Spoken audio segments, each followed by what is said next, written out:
দুইটার সময় তওবা করে লাভ নাই। একটা হচ্ছে মৌতের যন্ত্রণা শুরু হয়ে গেলে, মৃত্যুর যন্ত্রণা শুরু হয়ে গেলে আগে পা থেকে শুরু হয়ে আস্তে আস্তে গলার দিকে আসে।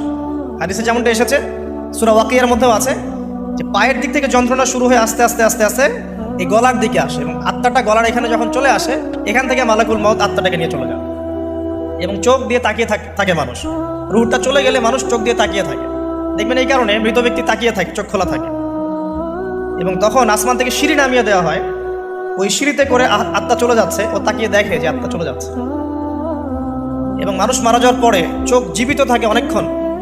মেডিকেল সায়েন্স যারা পড়েছে তাদেরকে জিজ্ঞাসা করবে, মানুষ ডেড হয়ে গেলেও চোখ দেখবেন আরও কয়েক ঘন্টা, হয়তো আরও নির্দিষ্ট একটা সময় পর্যন্ত চোখটা কিন্তু জীবিত থাকে।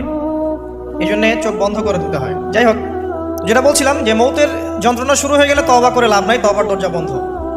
আর পশ্চিম দিক থেকে সূর্য উঠে গেলে তওবা করে লাভ নাই, তওবার দরজা বন্ধ।